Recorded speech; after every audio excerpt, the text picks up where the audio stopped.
global 시장 이야기. 안녕하세요. 유기입니다. 설이 있는 한 주입니다. 모두 고향 잘 다녀오시고 행복한 설 보내시기 바랍니다. 이번 주는 미국과 유럽의 금리 결정이 있는 한 주입니다. 우리나라는 쉬어서 다행이라고 해야 할까요? 아님 쉬는 게 더 독이 될까요? 일단 이번 주의 움직임이 어떻게 될지 살펴보겠습니다. 지난주 일본은 금리를 0.25% 인상했습니다. 개인적으로는 이시바와 자민당의 지지율이 30%가 안 되는 상황, 그리고 임금 인상으로 경기를 살려보겠다고 이야기하고 있던 상황이라 가시적인 성과가 보이기 전에는 인상이 힘들 것으로 예상했었습니다. 하지만 23일 밤 트럼프의 발언이 결정에 힘을 더했을까요? 예상보다 10여 분이나 늦게 발표되는 모습도 고심한 흔적이 있었던 것 같고, 추후 금리 인상의 계획은 아직 없다고 한 점도 일본 당국의 고심이 보이는 듯합니다. 아무튼 금리는 올렸고 시장은 발표 직후 잠깐 상승하기도 했으나 결국 제자리에서 받아들이는 모습으로 마감했습니다. 결국 금리 인상을 예상하고 아래로 내려와 마중나왔던 시장의 예측이 맞았던 것입니다.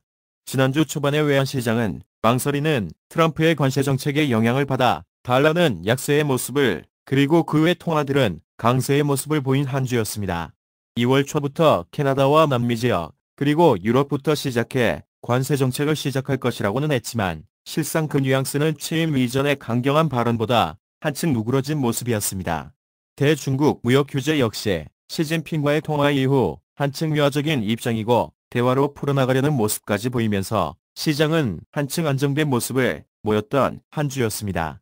결국 핵심은 금요일 새벽 스위스 다보스 포럼 기조연설에서 한 발언이라고 생각합니다. 트럼프는 유라이나를 요청할 것이라고 했습니다. 기름을 팔아 우크라이나와의 전쟁 자금을 마련하고 있는 러시아를 안팎하기 위한 조치라고 이야기하면서 석유 수출기구에 강력히 요구할 것이라고 말했는데, 이 영향으로 유가는 1%가량 하락하기도 했습니다. 이렇게 유가가 하락하면 물가가 안정될 테니 금리 인하의 여력이 생길 것이다. 결국 미국이 먼저 금리를 내릴 테니 따라서 내려라 라는 발언으로 연준을 안팎하고 전 세계의 분위기를 금리 인하로 끌고 가려는 목적을 표명했습니다. 이 발언 덕분에 일본은 금리를 올릴 수 있었던 것이 아닐까 생각해봅니다.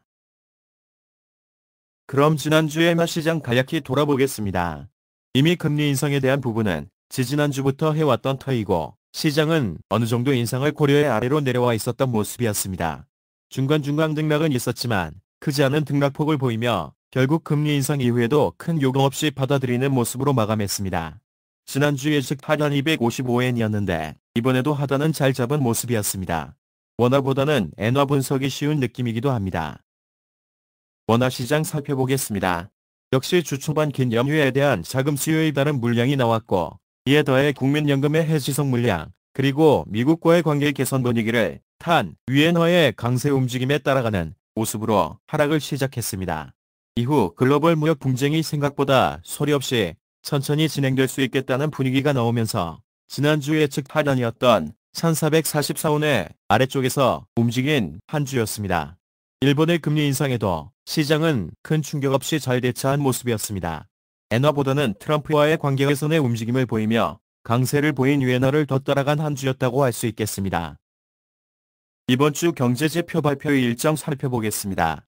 가장 큰 일정은 역시 29일 미국의 금리 결정, 그리고 30일 유로존의 금리 결정이 되겠습니다. 결론은 미국은 동결하고 유럽은 0.25%에 인하한다고 예상합니다.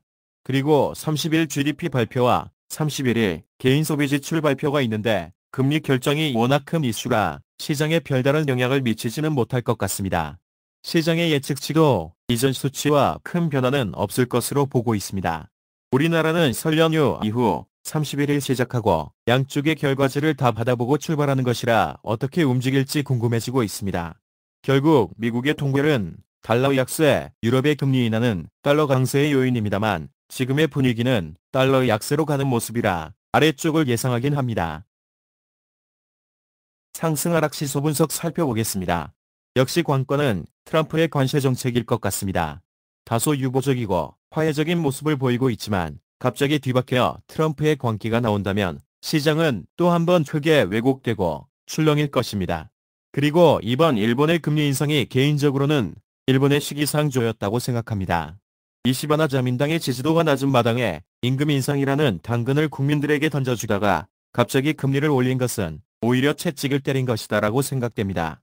트럼프 정부와 이시바 정부의 관계 개선을 예상하는 국민이 3분의 1밖에 안 된다는 점에서 이시바 정권의 신뢰는 더욱 떨어지고 이후 참의원 선거에서 또 한 번 자민당의 대표로 갈 수 있다는 생각을 해보고 결국 엔화는 불안해질 것이라고 생각할 수밖에 없습니다.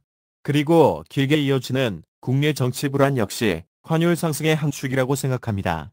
나름 작년 12월 이후의 혼란에도 국가 신용도가 변하지 않았다는 점에서는 고무적이라고 하겠습니다. 하락 요인은 역시 미중 무역 갈등이 해소되는 조짐이 나타난다는 것이고 이는 위엔화 강세 그리고 이에 더해 취임 전보다 약해진 관세 정책의 입장이 글로벌 통화 강세의 모습을 보여주는 것 또한 원화의 하락 요인이 될 수 있겠습니다. 29일 미국이 금리를 동결한다면 일본과의 금리 차이가 줄어드니 이 또한 엔화 캐리 트레이드 자금이 예전만큼은 아니더라도 엔화를 아래로 내리는 견인 역할을 할 수 있을 것 같습니다. 그럼 마지막으로 이번 주 주요 이슈를 다시 한번 짚어보겠습니다. 결국은 29일 미국의 금리 결정, 30일 유럽의 금리 결정일 것입니다.